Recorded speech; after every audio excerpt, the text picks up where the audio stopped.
am getting frustrated with because I feel like you're not getting the best version of me, which you may have never had. I'm sorry. Okay, so I'm going to share this PowerPoint, and since I'm sharing it from the screen, it should show up and be recording since I didn't switch from a computer screen to PowerPoint.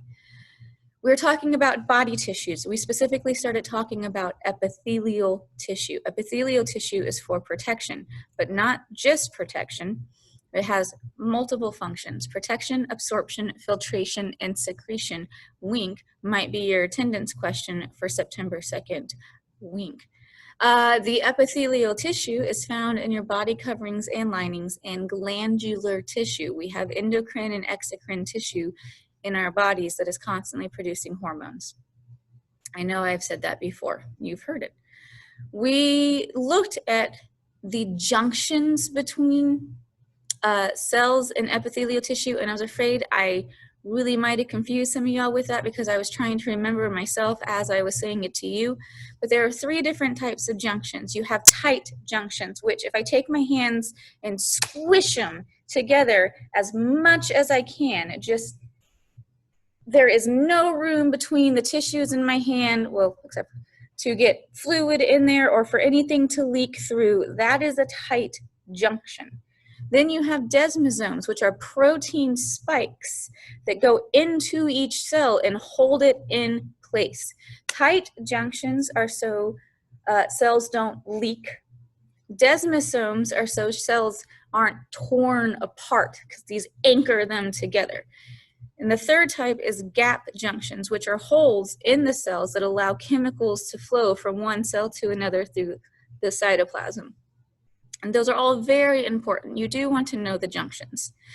We talked about the basic structure of every epithelial cell. There's going to have a couple of basic things. They have an apical or free surface that is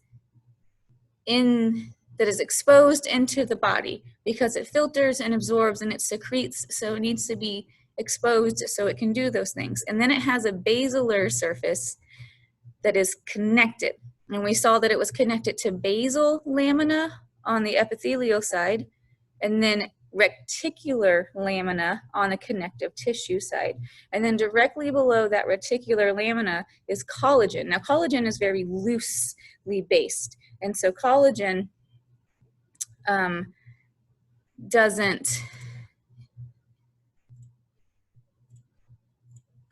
doesn't allow, sorry, I got distracted by something happening on my screen. Collagen is very loose and not packed tight, and so collagen has nerve endings and collagen has blood vessels in it. Epithelial tissue does not have blood vessels. It is avascular, which it says right here.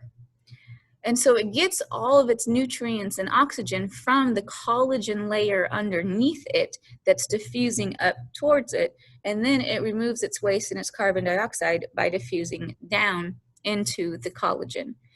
Typically speaking, that means that these cells don't survive if there are multiple stacks of them because it's too far to diffuse, which I'd said is the same thing as our exterior skin.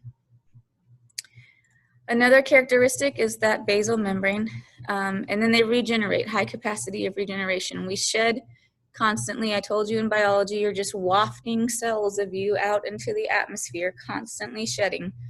And so as long as they can receive this adequate nutrition, then we'll replace those lost shells, not shells, cells. Then we started talking about the structure of epithelium. And I wanted to take some time to refresh this because we went really fast. There are 3 basic shapes to epithelial tissue. And this is kind of the only tissue we do this with. With collagen, it's more about how many cells are in a place and how packed it is. For epithelial, it's the shape and the layers. So we have squamous, which is flattened and scale-like, and that's your outer skin. We have cuboidal, which literally do look like a cube when you see them under the microscope. They are cube-shaped like that. And then you have columnar, which my hands, so they're much more of a column rectangular shape. Those are the only three shapes that epithelial tissue comes in. But then there are other things that happen to them that give us more to name. We don't just name 3 types of epithelial tissue. We end up naming about 8 types of epithelial tissue. And so if I was looking at my cell from above, I would see these polyhedral shapes. If I was looking at my cell from the side, then this is more of the shape I would see. And I want you to note that the nucleus conforms to the shape of the cell. And so flattened nucleus, nice rounded nucleus, and elongated nucleus there. Then we have to worry about the layers of cells that we have. So we can have simple squamous, simple cuboidal, simple columnar, and those are all just one layer thick. Then you can have stratified squamous, stratified cuboidal, stratified columnar, and those are all multiple cells thick. And then there's that pseudo-stratified, which actually ends up being one layer thick, but it looks like the nuclei are at different layers in the cell, in the cells, and so it looks like it's supposed to be stratified, and it's not. So here we go. We have simple squamous, cuboidal, columnar, and then we have that pseudo-stratified. These may or may not contain cilia, both of these, depending on where they are in the body. Then you have your stratified, squamous, cuboidal, and columnar, and then you have this special 8th one, which is transitional. Transitional is at least easy enough because you only find it in the human bladder. Maybe not just the human bladder, but you only find it in the bladder. And it goes from a cuboidal shape when the bladder is empty. And as the bladder fills up, get more of a cube here, whatever. And as the bladder fills up, it flattens and flattens and flattens and stretches out so that the bladder can expand into more of a squamous shape. So we stopped here, and I told you that in your notes, you need to make lists of the 4 major simple and the 4 stratified epithelial tissues. And then you want, after you make the list here, you want a column here for description, a column here for location, and a column here for function. And then as we go through all these next slides, you'll be able to just put that information in your chart, and it'll be a nice handy chart for you. Oops, don't scroll. So we're going to talk about simple epithelium. Simple means one layer.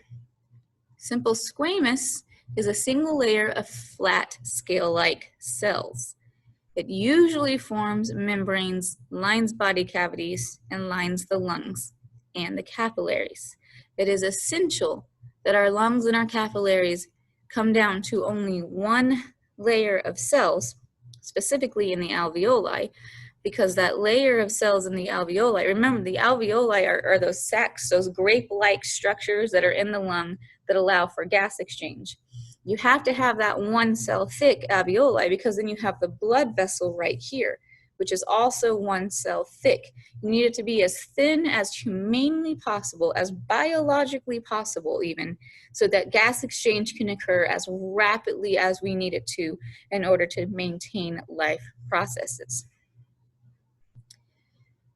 Then you have simple cuboidal. Now I want you to look. You see how flat these cells are. And it's even showing you the slightly pinker area is not even the cells, it's the basement membrane here. So we're only looking at this top layer of tan flat cells. Look at how flat those are. Now look at the cube shape of a simple cuboidal cell.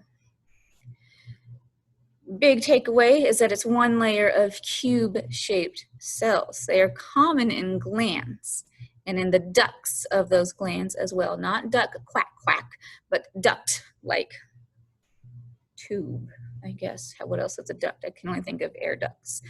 Ducts. See, I say duck either way, but I mean duct. So just go with my poor speaking, please. It forms the walls of the kidney tubules, and it covers the ovaries. So the kidney tubules will find in the spring semester how they function to filter the blood to get rid of waste. And also in the spring, we'll talk about the reproductive system as well. But this is how that one layer of cuboidal cells looks. And then there's that basement membrane, the pinkish layer underneath it. Now, look how flat the simple epithelium is. Look how cube-shaped the cuboidal cells are. Now let's look at columnar. See how tall they are compared to the other two. So it's a single layer of tall cells. This often includes goblet cells, which is what produces all of our mucus on the inside. They're cute, kind of. They're cute little goblet cells. They look like a fat little goblet, and they are interspersed along, you know, the intestine and the trachea, not the trachea, the esophagus, and anywhere that you need mucus to lubricate. These simple columnar line the digestive tract specifically. In this example. Remember, simple columnar can also have cilia, which should tell you that they are in other locations, because this one is not saying it has cilia. Pseudostratified is actually one layer of cells. It's very confusing. Look at this PowerPoint. Look at this picture. I'm even going to make it bigger for a second. Look at this picture and see how it does look like there's multiple layers of cells here. It looks like there's at least 2 layers, but if you are to look at where each cell is embedded, you see that each cell only goes from bottom to top. And so they're overlapping each other here, so you can't see that it's just the one cell here and the one cell here. But some of them are showing you this is just one really tall cell. The nuclei are just separated into layers, and it looks like they are multiple layers. It does get confusing. It will trick you on your lab practical, which is why I have also included resources of these slides so you can see what they would look like for you under the microscope. Okay, so this is a single layer, but some cells are shorter than the others, and so it looks like a double layer of cells. Sometimes this is ciliated, and these are found in the respiratory tract. Their major function is absorption and secretion. So those are our 4 simple, because that's what they're called, or single layered cell types for epithelial tissue. Woo, where am I going? Oh, I was supposed to make this big. I do apologize. Oh, but see, this is why I shouldn't do things. Let me, there we go. Sorry, I had my other projector, I had my other monitor on, and so it kicked it off to the other monitor. Now we're going to talk about the 4 stratified types. Well, 3 stratified types, and then the transitional epithelium. Stratified squamous are cells that are flattened. At the free edge, they're flattened. So at our very, very top edge up here, they're flat. They are probably mostly dead at the very top edge, because see how far waste products would have to diffuse down and nutrients would have to diffuse up in order for these cells to stay alive. So they're found as a protective covering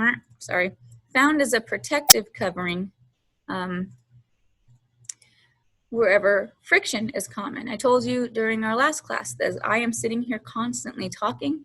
I am constantly sloughing off the cells of my mouth, and so they will be replaced easily, because the mouth is a huge place of friction when you eat and drink and swallow and talk and sing and spit and brush your teeth and all this jazz, everything that happens in the mouth, and hopefully floss too. And so the skin, we definitely know our skin is a protective layer, and then our mouth has a lot of friction, and so does our esophagus. Every time you swallow, as I just did, has a lot of friction. So we need to replace this. Let me make sure. Nope, never mind. That's not doable. Then you have stratified cuboidal, which for some reason doesn't have. Okay, sorry. So stratified cuboidal is 2 layers of cuboidal cells, and stratified columnar are surface cells or columnar in cells underneath vary in shape and size. Look, both are rarely found in the human body. They are found in mainly the ducts. sorry, I can't do it, of large glands, and their function is in protection. So they may or may not be represented in the PowerPoint, no, in the microscope slides I have for you, but I really think they are. Then what I consider to be the easy one is transitional epithelium. The shape of cells depends on the amount of stretching, and it lines organs of the urinary system, specifically the bladder. I'm talking about how easy this one is, and you're probably going to be like, this is the one I missed on the whatever, because, you know. Also, everything called epithelium, we have endothelium as well, and we talked about this. This is our serosa.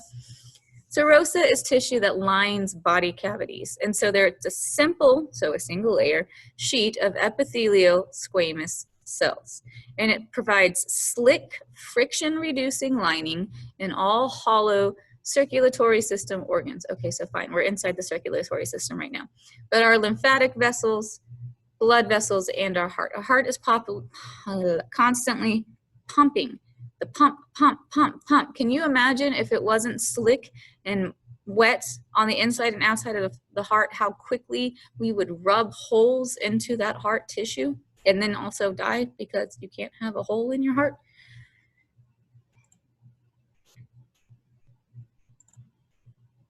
Okay, so here is the membranes.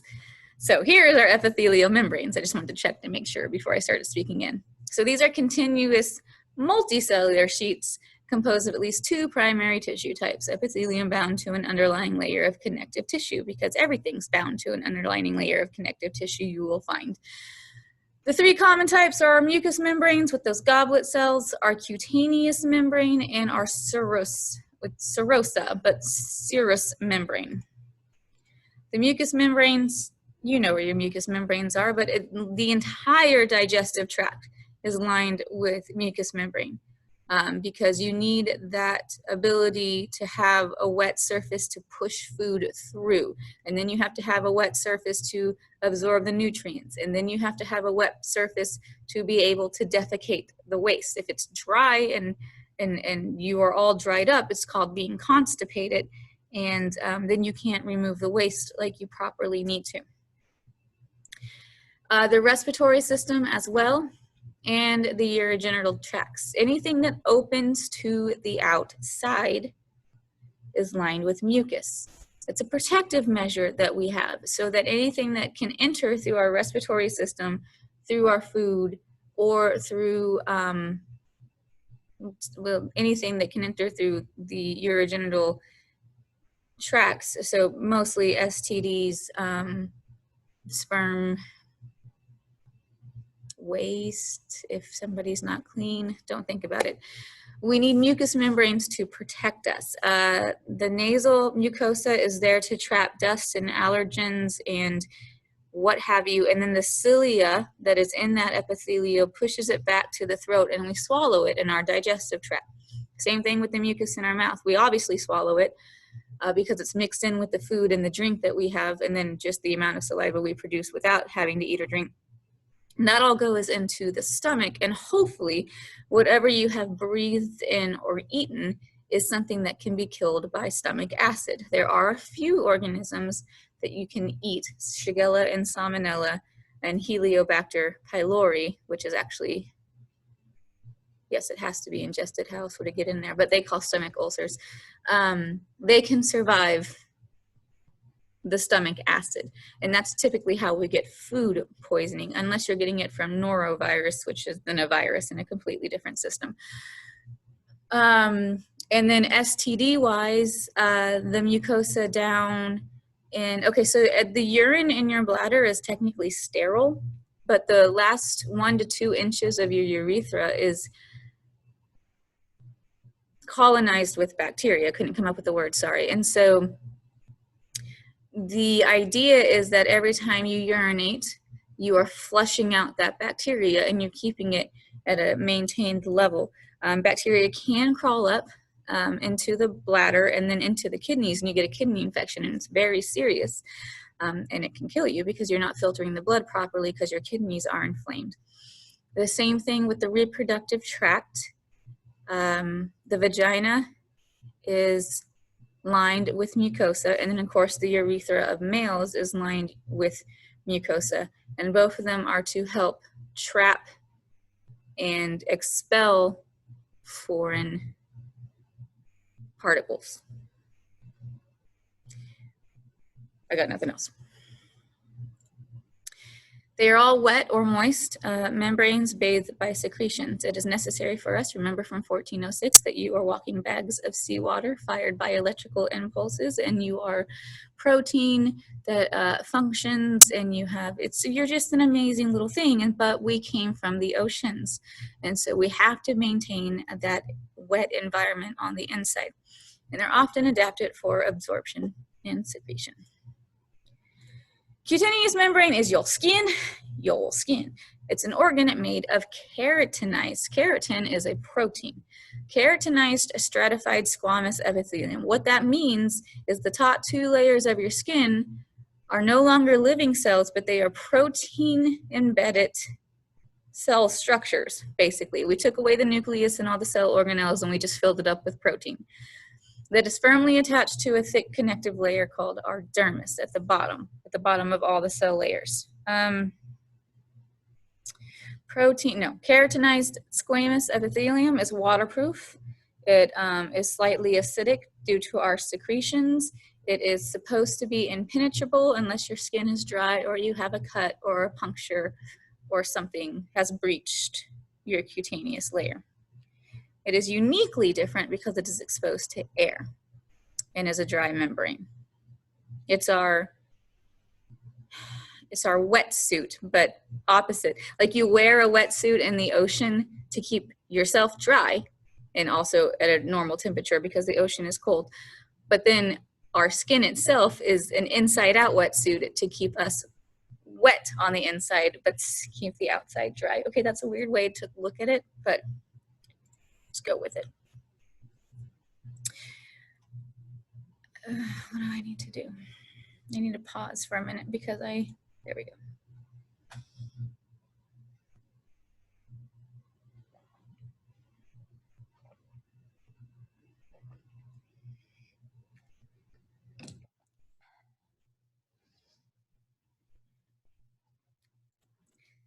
Oh no, sorry, I got thirsty and then I wanted to drink some water and then that happened. Okay. So our serosa, or our serous membranes, are the moist membranes closed in the ventral body cavities. So your thoracic cavity and your abdominal cavity, the belly side cavities. It consists of parietal and visceral layers. The visceral layers are the layers that are touching the organs, and the parietal layers are the layers that are touching more of the inside of your skin surface. Remember, parietal means wall. Actually, you might not remember that. But when we talk about the skull, which is our next unit, I think we do skeleton before muscles, we have the temporal down here, and then the parietal walls of the skull. Parietal means wall. Serosa are named according to site and specific organ location. You have your pleura serosa.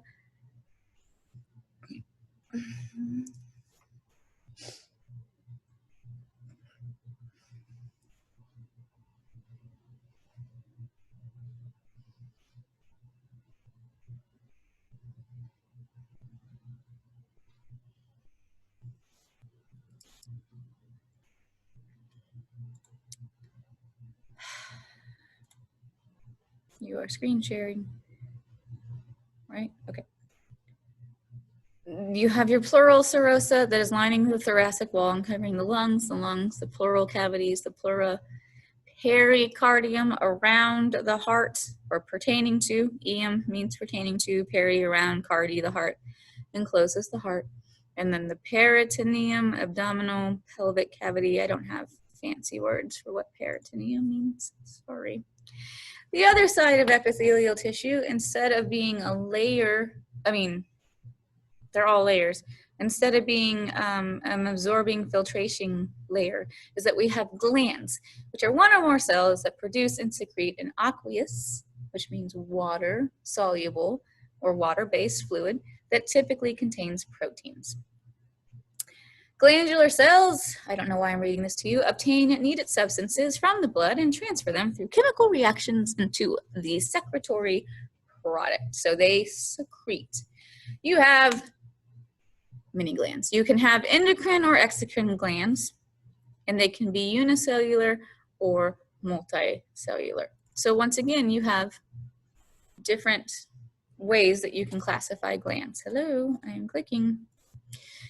Endocrine glands are ductless. I said it right, which means they don't have a way. They just release out into the bloodstream. They don't need to secrete anywhere. They just release into the bloodstream. So these are our hormones.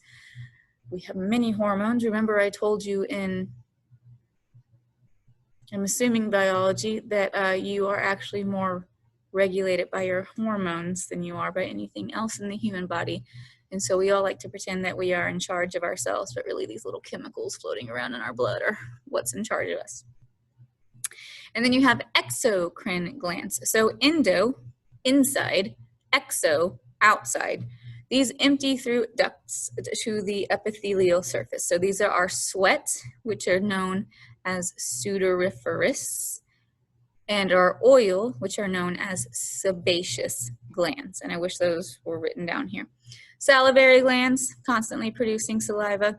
Your liver is excreting out, not through to your epithelial surface, but to the epithelial surface near it. The pancreas is excreting insulin.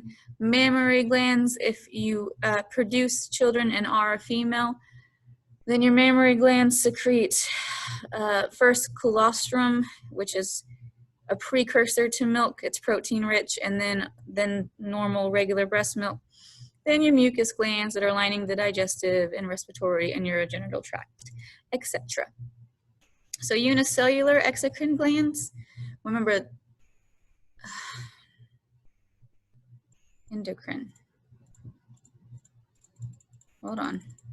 I think that should be unicellular endocrine glands. Actually, let me just end the show since I did that. Whoa. Okay, well, anyway. It says unicellular exocrine. We're going to go with that until I can prove differently. Dang, this computer. I didn't tell you to extend. Thank you. Our ductless glands that produce mucin. Mucin is mucus, which once dissolved in water forms a cloudy, slimy coating that both protects and lubricates surfaces. What? And so these include the goblet cells that are super cute, like I said, and the respiratory mucosa. Multicellular exocrine glands, epithelial, secretory, supportive. You can either have simple or compound. They actually get really complicated when it comes to glandular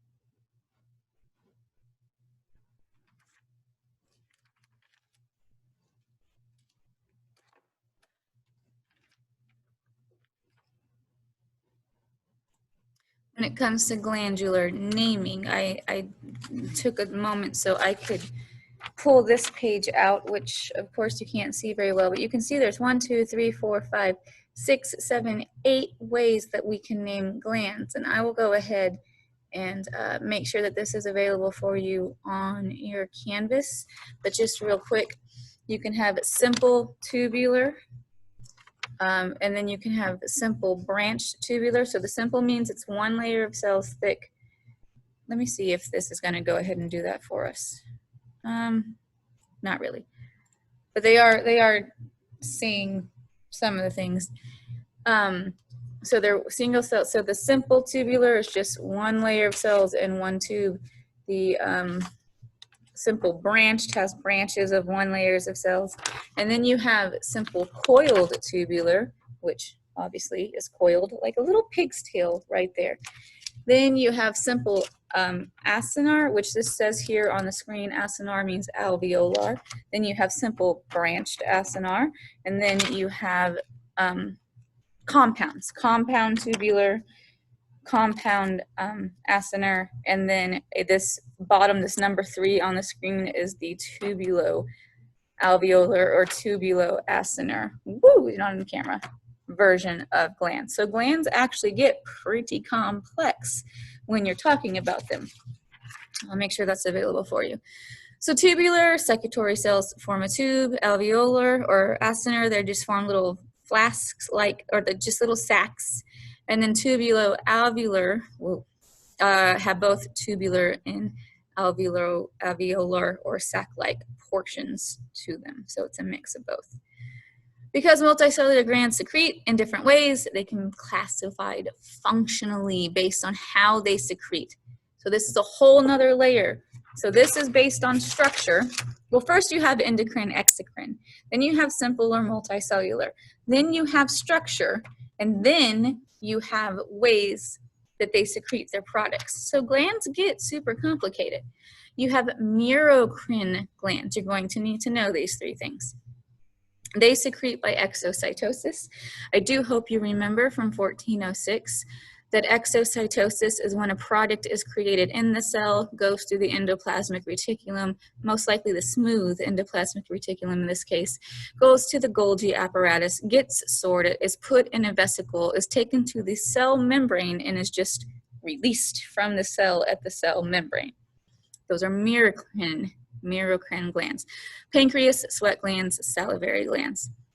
Holocrine glands, the entire cell ruptures, releasing secretions and dead cell fragments. So oil, you wonder why you get pimples in your oil glands on your face, because you're actually creating pus with the dead cell fragments.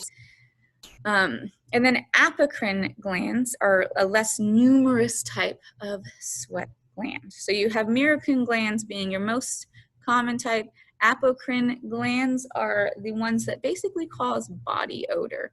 And so there's less of them, thank God, but they do exist.